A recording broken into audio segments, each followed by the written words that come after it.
나오셔서 기념사진 먼저 촬영하겠습니다. 참석해주신 분들도 나오셔서 같이 사진 찍으시면 좋을 것 같습니다. 네. 이거 살짝 치우고. 네, 이거 앞에 좀 치우고.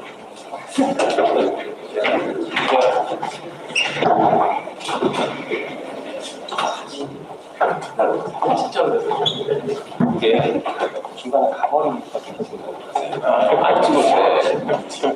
오십시오. 같이 찍으시게요.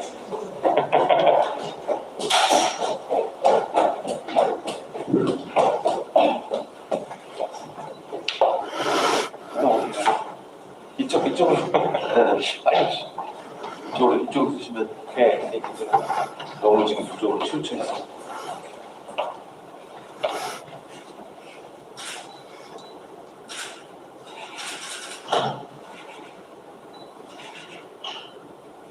화이팅 한번 하겠습니다. 뭘 화이팅 하죠? 우리 뭐 썸머고 화이팅 할 수는 없고. 더불어민주당 화이팅! 사진 찍으셔서 구호 한번 해주시죠. 네, 민주당 화이팅 한번 하겠습니다. 민주당 화이팅! 네, 민주당 네, 감사합니다.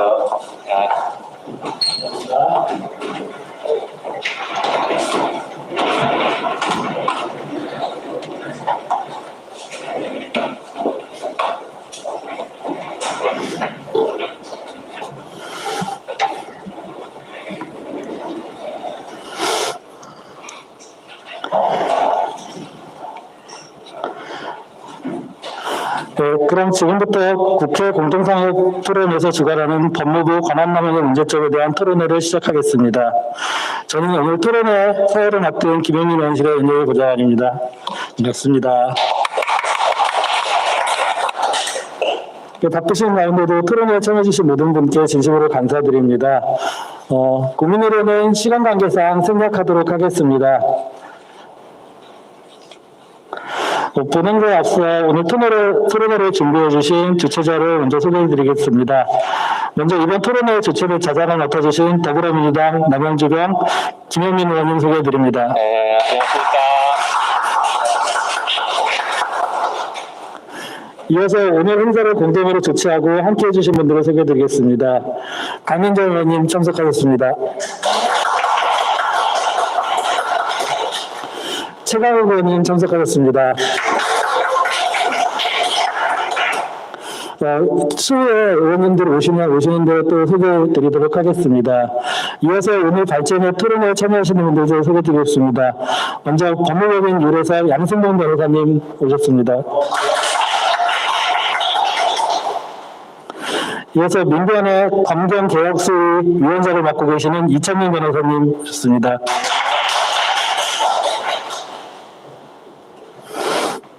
예, 그러면 이제부터 자장을 맡고 있는 김영민 의원님 진행으로 토론회를 시작하도록 하겠습니다. 큰 박수 부탁드립니다.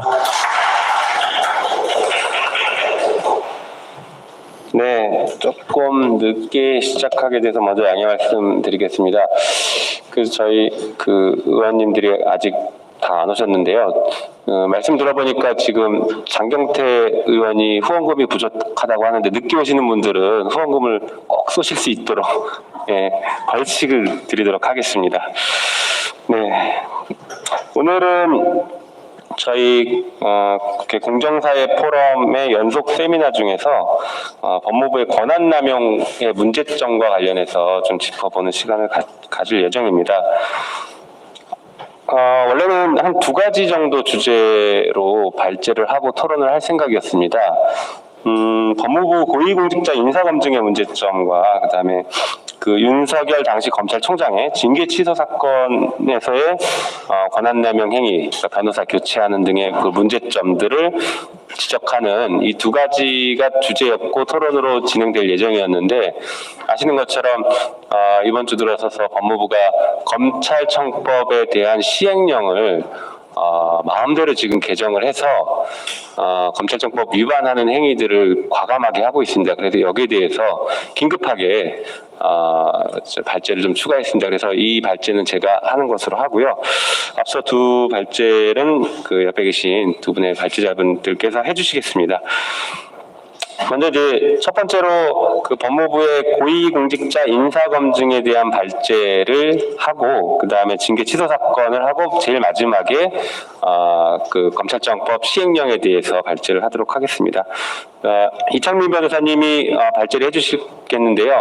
방금 소개해드린 것처럼 이창민 변호사님은 민변사법센터에서 검경 위원회였죠. 검경위원장을 맡고 계십니다.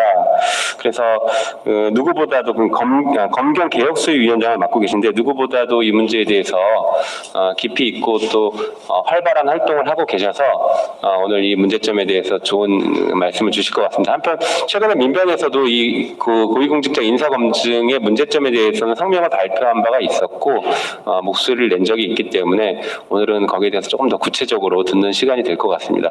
발제는 한 15분에서 20분 정도 하고 저희 3명 총 다 발제하면 1시간 내외가 될 것 같고요. 그 뒤로 토론을 1시간 정도 진행한다 이렇게 보시면 될 것 같습니다. 네, 그럼 이창민 변호사님 발제 부탁드리겠습니다. 예, 소개받은 민변의 이창민 변호사입니다. 안녕하세요. 일단 초대해 주셔서 감사합니다. 저는 법무부 고위공직자 인사검증에 대한 문제점에 대해서 살펴볼 텐데요. 이미 지금 이 사안에 대해서는 널리 알려져 있어서 핵심만 좀 간단하게 짚고 넘어가는 형태로 어떤 문제점이 있나 개괄적으로 보고요. 핵심적인 사항은 처음에 나오는 이제 2페이지 넘기시면 행정조직 법정주의 또는 행정조직 법률주의 위반, 이게 핵심인데요. 이거에 대해서 좀 더 연역적인 그리고 좀 더 구체적으로 살펴볼 필요가 있을 것 같아서 사실 고위 인사검증관리단이 왜 위헌이냐 위법하냐는 행정조직 법정주의 위반이 가장 큰 것이거든요. 이 부분을 위주로 보고 나머지는 정말 간략하게만 살펴보도록 하겠습니다. 일단 헌법 96조의 행정각부 설치 조직과 직무 범위는 법률로 정한다고 하였고요. 정부조직법 6조는 행정기관은 소관사무를 다른 보조기관, 다른 행정기관에 위탁 위임할 수 있다 이런 규정이 있습니다.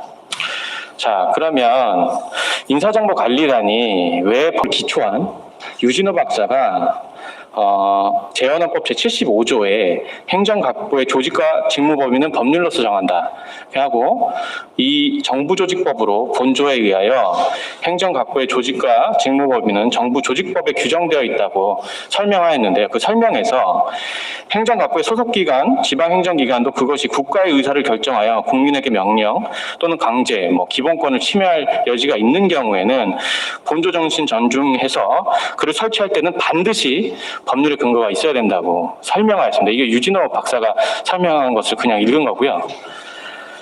그래서 이게 형식적 의미의 국회가 만든, 입법부가 만든 법률에 의해서 행정 조직이 갖춰야 됩니다.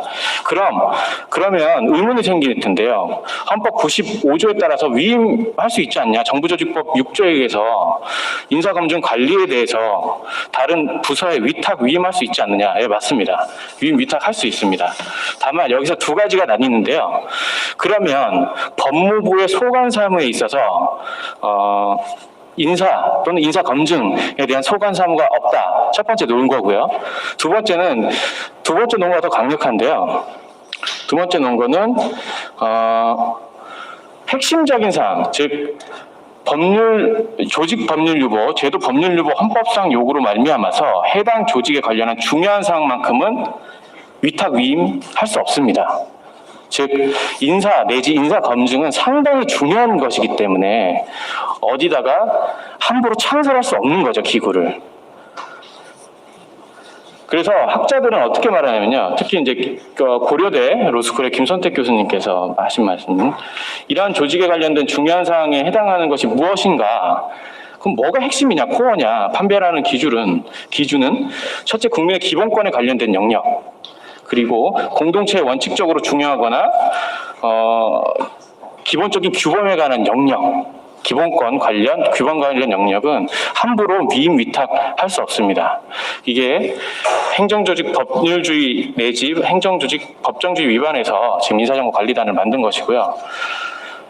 한동훈 법무부 장관은 6조의 정부조직법 6조를 근거로 해서 위임 위탁할 수 있다고 하였지만 적인 사안이고 법무부하고 전혀 관련성 내지 연관성이 없는 사항이기 때문에 우리 입법부 즉 국회가 정부조직법을 개정하지 않는 한 인사정보관리단을 만들 수는 없습니다. 그러면 이전 정부까지는 왜 이게 좀 가능적으로 가능했냐? 사실 다양한 해석이 가능할 텐데요. 이전 정부는 대통령 비서실에서 여기 최강 의원님도 계시지만 했는데요. 사실 이것도 약간의 다른 해석이 있을 수 있는데요. 위헌적 요소가 있습니다. 왜냐하면 우리 인사혁신처의 핵심 업무는 인사검증도 해당할 수 있거든요. 근데 그 핵심 업무를 위임 위탁해서는 안 됩니다. 그것도 법정주의에 위반하는 건데요.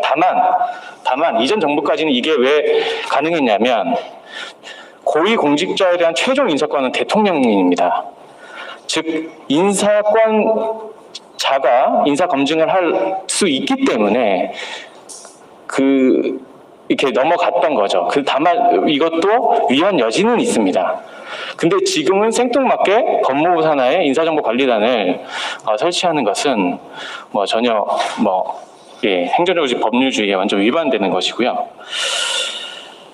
그렇습니다. 그래서 어쨌든 미국 시스템이다 어떤 시스템이라 떠나서 대통령실에서 하는 게 이전처럼 저도 맞다고 생각하고 있고요. 왜냐하면 최종 고위공직자에 대한 인사권자는 대통령이기 때문에 검증 권한도 대통령의 보좌기관인 대통령 비서실에서 하는 게 맞고 나머지 자잘한 업무는 정보 경찰이나 다른 데 위탁 위임하는 것이 맞다고 생각합니다.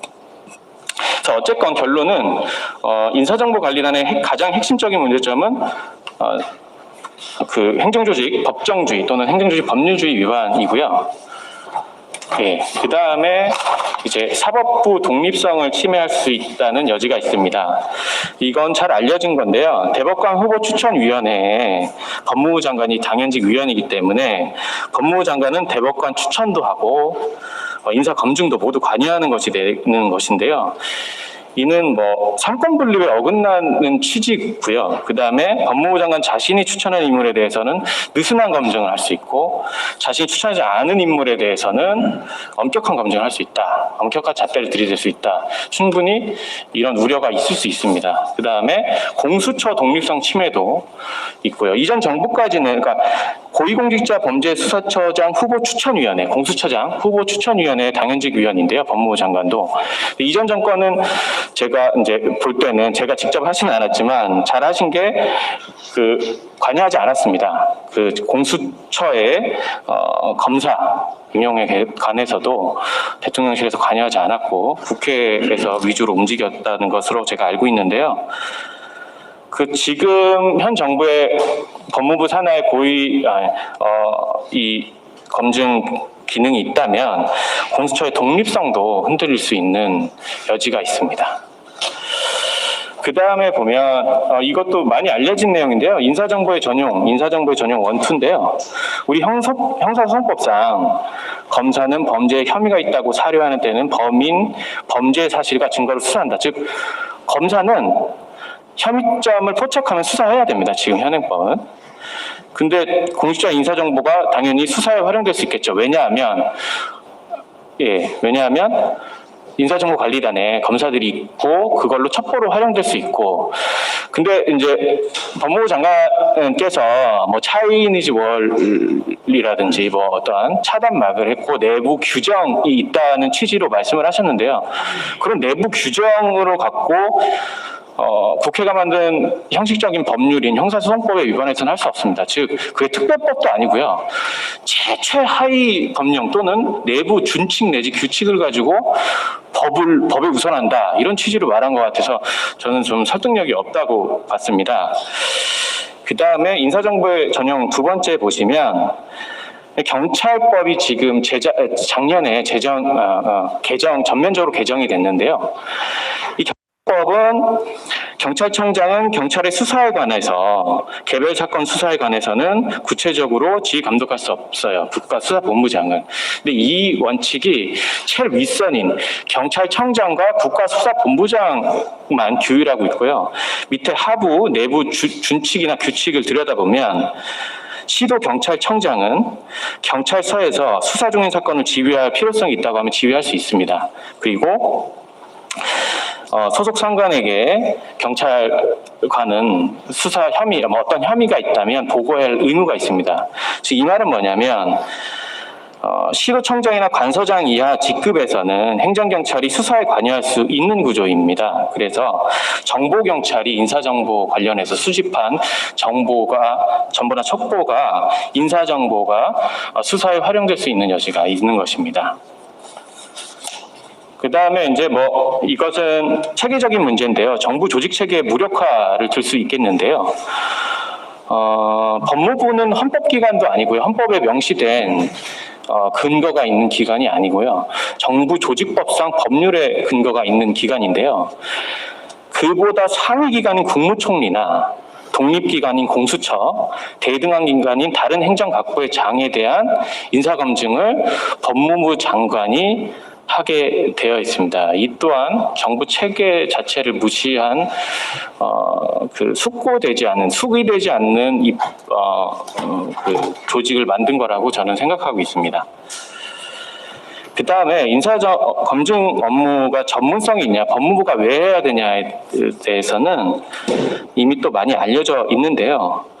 할 이유는 사실 없습니다. 법무부가 다른 기관보다 특별히 인사정보에 대해서 수집에 대해서 특화되어 있다거나 아니면 더 분석을 법률적 법리 검토를 잘한다. 그건 아니라고 생각이 들거든요. 그래서 그 인사검증 업무가 법무부 권한으로 있을 필요가 전혀 없다라는 것이고요. 그리고 인사검증 업무가 투명성 있게 공개될 수 있다. 공개될 수 있다는 말은 안 했지만 그 장관 말씀에 의하면 질문의 영역으로 포섭될 수 있다는 취지로 말을 하였는데요. 인사정보는 당연히 질문의 영역으로 포섭될 수 없는 것이고 내밀한 영역이기 때문에 외화된다거나 외부에 반출될 수 없기 때문에 질문의 영역이 될 수 없습니다. 그 다음 보시면 법무부 장관 권한의 비대화. 이게 가장 큰 문제 중에 또 하나인데요. 법무부 장관은 검찰청법 제8조상 검찰 사무의 최고 감독자로서 일반적으로 검사를 지휘 감독하고요. 구체적 사건에 대해서는 검찰총장만을 지휘 감독합니다. 그래서 플러스 알파로 법무부 장관이 인사검증 권한을 갖고 있는 것 자체가 굉장히 권한이 비대화되는 것이고요.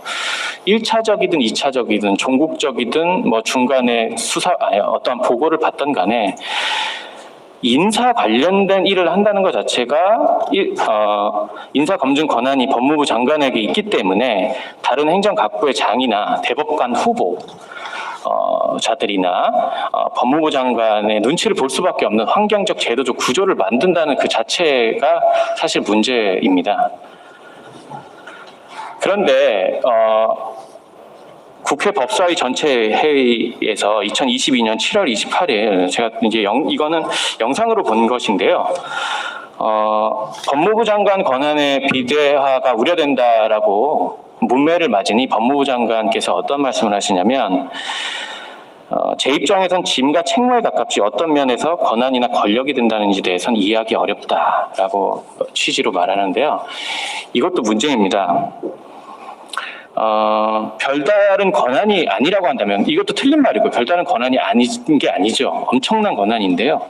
별다른 권한이 아니라고 법무부 장관 말처럼 별다른 권한이 아니면 책임 역시 그 비례해서 작아야 됩니다.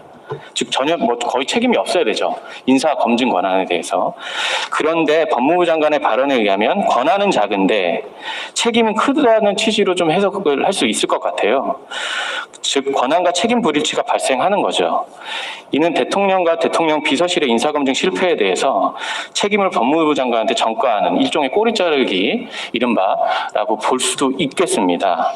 권한과 책임의 불일치는 결국 책임의 귀속 주체를 불분명하게 해서요. 권한 남용 시 통제 및 견제를 어렵게 해서 어렵게 합니다. 그래서 책임 추궁할 때 내 책임이 아니야 이럴 수 있는 거죠. 나는 1차적 검증만 했는데 이렇게 할 수 있는 거죠. 지금 제가 볼 때 그런 취지로 말씀을 하고 계시는 것 같습니다. 마지막으로 오늘 이제 주제와 맞닿아 있는 것인데요. 검찰권의 강화 가장 문제인데요. 지금 이거는 뭐 다 아시다시피 인사 추천, 인사 검증, 인사 최종 검증까지 모두 검찰 출신이 합니다. 인사 관련돼서는 검찰 출신 공무원, 검사 출신들이 모두 관여하고 있는 거죠. 추천, 1차 검증, 2차 검증 모두 다입니다. 그 다음에 아직 현실화되지는 않았는데요. 문재인 지난 정부에서 축소 폐지된 대검찰청의 범죄정보기획관실, 줄여서 이른바 범정이라고 하죠. 범정도 부활을 한다고 합니다. 범정은 추후에 나중에 뭐 설명할 기회가 있을 것 같은데요. 이 어마무시한 정보 권력입니다. 세 번째 보시면 또 11개 합동수사단 운영 예정인데요. 벌써 2개가 설치가 됐습니다. 남부지검의 금융증권범죄 합수단, 서울 동부지검의 보이스피싱 범죄 합수단, 조만간 서울 북부지검의 조세범죄 합수단을 설치한다고 발표하기까지 하였습니다. 예, 그리고 마지막으로 법무부의 탈검찰화가 지난 정부에 많이 진행됐었는데요. 다시 재검찰화 아시다시피 이렇게 돼서 어쨌든 이런 종합적인 걸 검토해 보면 특히 합동수사단 그리고 범정 부활은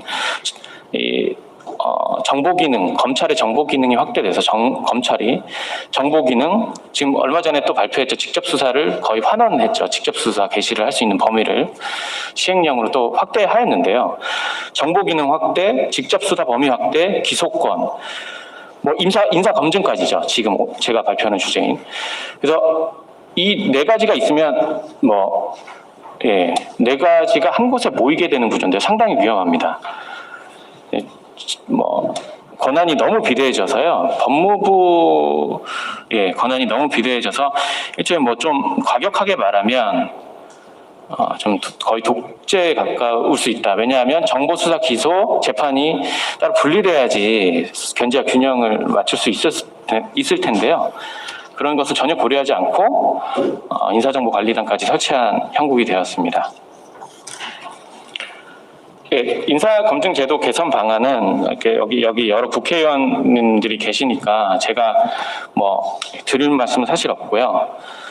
다만 인사검증제도 개선에 대해서 인사검증기구를 좀 설치해서 그 대상, 정보 수집의 범위, 절차, 기간, 정보의 사후 폐기까지 세밀하게 좀 규정할 법률로서, 형식적 법률로서 국회가 법률을 만들어서 좀 규정할 필요가 있지 않냐. 그러면 이러한 법무부 장관의 이른바 시행령 정치도 좀 줄어들지 않겠느냐라고 저는 개인적으로 생각하고 있습니다. 마지막으로 한겨레 기사 제가 갈무리한 걸 읽고 끝내겠습니다. 윤석열 대통령이 훌륭한 사람이라고 치켜세우던 박순애 사회부총리 겸 교육부 장관이 취임 34일 만에 그만뒀는데 아무도 사과하는 사람이 없다. 윤석열 정부에서 사퇴한 사람은 벌써 6명이다. 현재 고위공직자 인사검증은 검찰 라인이 장악하고 있다. 대검찰청 사무국장 출신 복두규 인사기획관 이 사람을 추천하면 법무부 산하 인사정보관리단이 1차 검증을 하고 대통령실 공직기관 비서관실에서 2차 검증을 하게 된다. 공직기관 비서관 역시 검찰 출신인 이시원 비서관이 맡고 있다. 감사합니다. 이상으로 인사정보관리단에 대한 발표 마치도록 하겠습니다.